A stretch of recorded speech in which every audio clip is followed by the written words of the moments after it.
Corona के समय में अपनी ज़िंदगी को जी रहे हैं, तो सबसे बड़ी अगर आपके सामने कोई समस्या है तो वो है mental suffering, mental stress, mental void. और कई तरह से आप इस समस्या को प्रेजेंट कर सकते हैं। और मेरे हिसाब से आप जितने शब्द चाहें इसको प्रेजेंट करने के लिए उतने कम पड़ जाएंगे।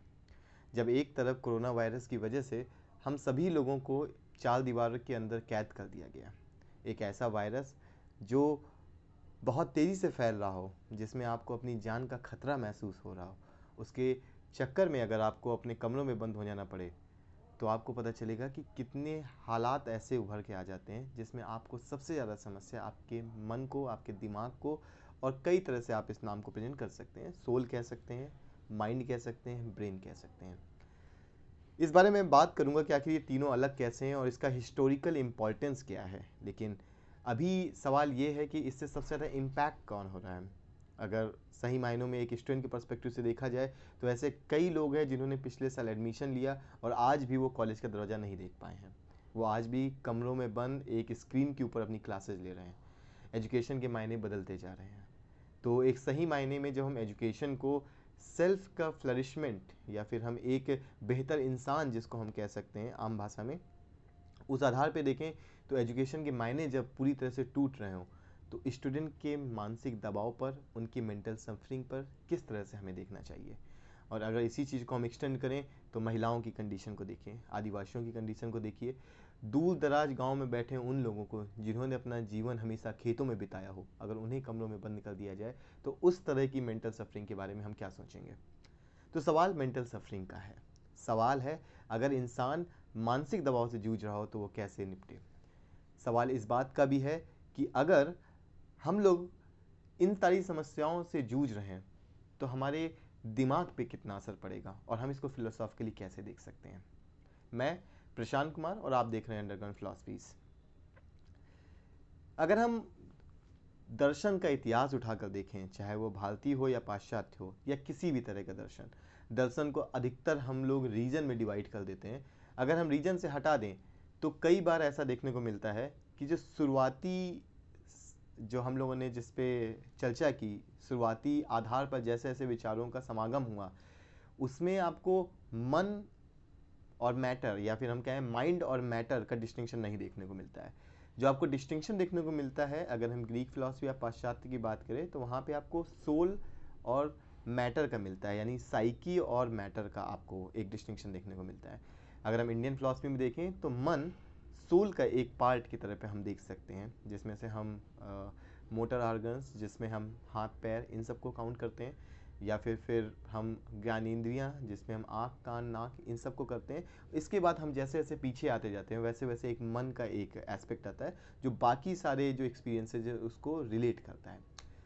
तो जब हम आज मेंटल सफरिंग की बात कर रहे हैं, जब हम साइकी का इस्तेमाल कर रहे हैं, तो क्या हम सेम चीज़ों से रिलेट कर रहे हैं जो हम हिस्टोरिकल एनालिसिस करते हुए आते हैं? क्या हम सेम मन की बात करने की कोशिश कर रहे हैं? नहीं। हमारा जो एनालिसिस शुरू होता है वो सोल और मैटर से शुरू होता है, जहाँ पे साइकी जो है वो सोल को रिप्रेजेंट करती है। तो अगर आज की भाषा में हम बात करें कि कोई साइकोलॉजिकल समस्याओं से जूझ रहा है, यानी कोई साइकोलॉजिकल सफरिंग है या फिर साइकोलॉजिकल सफरिंग है, तो उसका संबंध सोल से हम पुराने समय में देख सकते हैं। तो किस तरह से हो सकता है? सपोज करिए अगर मैं कहूँ कि मुझे साइकोलॉजिकल डिसऑर्डर हो रखा है, तो पुराने समय में हम इसको स्पिरिचुअल डिसऑर्डर कहेंगे। और जब स्पिरिचुअल डिसऑर्डर होगा तो हम स्पिरिचुअली उन चीज़ों को कंसीडर करेंगे, जिसमें मन केवल एक पार्ट होगा। उसके साथ साथ बाकी सारी क्या क्या चीज़ें आ सकती हैं। अगर हमारी मोटर ऑर्गन्स, ज्ञानेंद्रियाँ और बाकी जो एस्पेक्ट्स आते हैं हमारे पूरे प्रोसेस में जिसमें हम सेल्फ को कंसीडर करते हैं, उसमें देखा जाए तो स्पिरिचुअल सफरिंग में सारी चीज़ें ऐड आएंगी, यानी आपको फिजिकल चीज़ों पे भी काम करना होगा।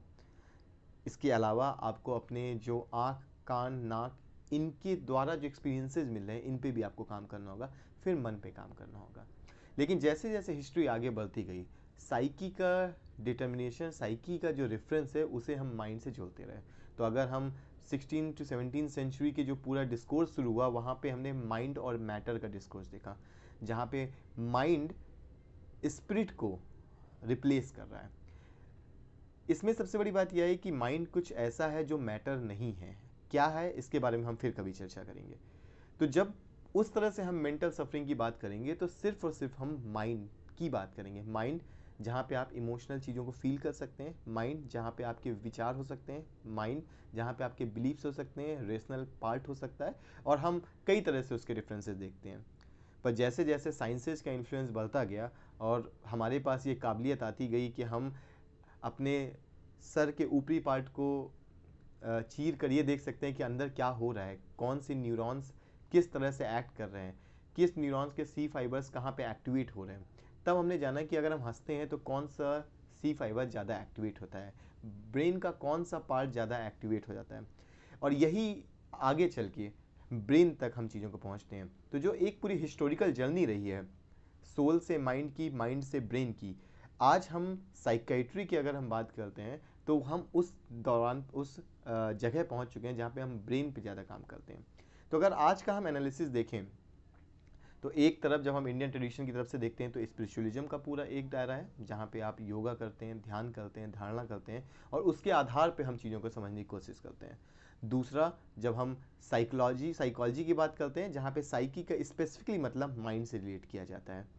और तीसरी तरफ अगर हम देखें तो जब हम ब्रेन के बारे में बात करते हैं, साइकेट्री, जहाँ पे अगर डॉक्टर्स को ये लगता है कि अगर कोई सी फाइबर्स को हम रोक दें या उसको बढ़ा दें तो आपके ब्रेन की एक्टिविटीज़ को हम कंट्रोल कर सकते हैं, वहाँ पे हम साइकेट्री के बारे में बात करते हैं, जिसको हम मेडिकल फैसिलिटीज़ के द्वारा सही या ख़राब या किसी भी तरह से हम उसमें परिवर्तन ला सकते हैं।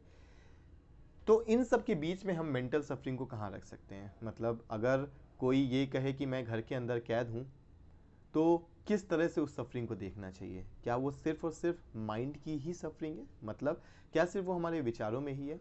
क्या हमारे बॉडली मूवमेंट पे कोई असर नहीं पड़ रहा है? अगर बॉडली मूवमेंट पे असर पड़ रहा है तो क्या हम उसको स्पिरिचुअल सफरिंग के तौर पे देख सकते हैं, या फिर हम उसको सिर्फ साइकेट्री के सेंस में कैसे देख रहे हैं कि अचानक से आपको किसी एक ब्रेन के पार्ट में या फिर आपके दिमाग में दर्द होता है, या फिर आपको पता चलता है कि आपका कंधा दर्द हो रहा है और उसका सीधा संबंध आपके किसी न्यूरॉन से है? तो किस तरह से हमें देखना चाहिए? तो जब भी कभी हमारे ब्रेन के साथ कोई खिलवाड़ होता है या फिर हमारा ब्रेन कभी चोटिल हो जाता है तो हम उस साइकेट्री वाले डोमेन में जाते हैं। तो आज के टॉपिक के हिसाब से हम इस वाले डोमेन पे बात नहीं कर पाएंगे, हम बात करेंगे स्पिरिचुअल सफरिंग और मेंटल सफरिंग की है। मुझे लगता है कि आजकल जितनी भी इस तरह की समस्याएं हो रही हैं उसे हमें सिर्फ मेंटल सफरिंग तक नहीं लेना चाहिए।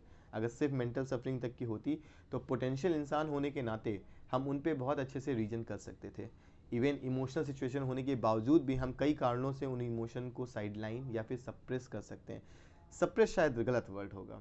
हम कैसे अपने इमोशंस को जो हमारे एक समय पर बहुत ज़्यादा हावी हो जाते हैं, कैसे हम उनको सही से समझ कर उन्हें नए इमोशन के साथ तैयार कर सकते हैं। मतलब अगर आप बुरा फील कर रहे हैं तो कैसे आप एक अच्छे माहौल की तरफ, एक अच्छे मन की तौर पर आप आगे बढ़ सकते हैं। उदाहरण के तौर पर अगर हम बात करें तो सपोज़ करिए आपने कोई ऐसा एक्ट किया है, आपने कोई ऐसा काम किया जिसकी वजह से आपको गिल्ट फील हो रहा है। अब आप इस गिल्ट से कैसे बाहर निकल सकते हैं?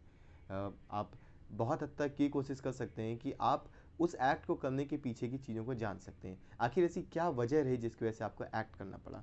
आप इंसानी होने के नाते गलतियों को समझकर उसे एक अपनी गलती मानकर समझकर आगे बढ़ने की कोशिश कर सकते हैं। We can work on many things just to understand that why we are feeling guilt, और उससे हम आगे बढ़ सकते हैं। इसमें हमारा जितना भी काम हो रहा है वो सिर्फ और सिर्फ मानसिक स्तर पर हो रहा है। हम कुछ विचारों को लेते हैं, उसको एनालाइज करते हैं, उसको अनलर्न करते हैं, एक नए पर्सपेक्टिव से देख के एक नए तरह के इमोशन को जनरेट करने की कोशिश करते हैं। नॉर्मल ये होता है कि जब भी कभी आप किसी मेंटल सफरिंग से जूझ रहे होते हैं आप अपने आप को आइसोलेट कर लेते हैं, जहाँ पर बहुत बार आप एक ही पर्सपेक्टिव से चीज़ों को देख पाते हैं। मैं ये नहीं कह रहा कि बहुत से लोग अलग पर्सपेक्टिव से नहीं देख पाते हैं, लेकिन जब आप किसी एक जोन में होते हो, आप जब किसी एक थॉट प्रोसेस में होते हो, उससे बाहर निकलकर उस पूरे थॉट प्रोसेस को देखना बहुत कठिन काम होता है। इसीलिए हमेशा ये सजेस्ट किया जाता है कि आप किसी से अपने बारे में बात करिए ताकि वो आपको एक नया पर्सपेक्टिव दे सके। तो ये एक तरीका है जिसके तहत हम मेंटल सफरिंग समझ सकते हैं।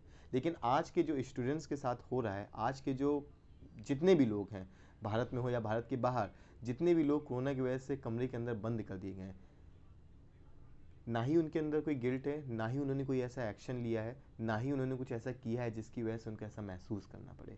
यानी एक इंसान मेंटल सफरिंग, मैं सिर्फ इस शब्द का इस्तेमाल कर रहा हूँ, इसके अलग मतलब हो सकते हैं, मेंटल सफरिंग इसलिए फील कर रहा है क्योंकि उसे सिर्फ कमरे में बंद कर दिया गया है।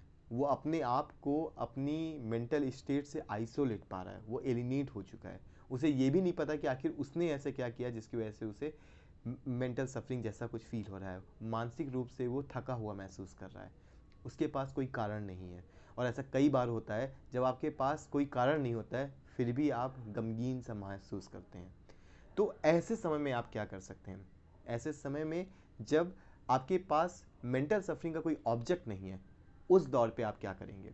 और ऐसा बहुत सारे लोगों के साथ अभी हो रहा है। स्टूडेंट्स इसके बारे में सबसे ज़्यादा महसूस कर रहे हैं। इस तरह की सफरिंग के बारे में बात करने के लिए हमको साइकी का जो रियल मतलब है साइकोलॉजी में, स्पिरिट यानी सोल, हमें उसके हिसाब से देखना चाहिए। पहला चीज़, जैसे मैंने आपको बताया कि हमारी बॉडीली एक्टिविटीज़ ख़त्म हो चुकी हैं। दूसरा, मेंटल एक्टिविटीज़ भी सिर्फ उतनी है कि जितना हम स्क्रीन से इंगेज कर पाते हैं। स्क्रीन से इंगेजमेंट भी सिर्फ उतना ही होता है कि उसको समझने के बाद हम अपने आप से कितना इंगेज कर पा रहे हैं। और ख़ासकर एक ऐसे माहौल में जब आप कमरे के अंदर बंद हैं, आप बहुत ही कम हद तक अपने आप से इंगेज कर पाते हैं।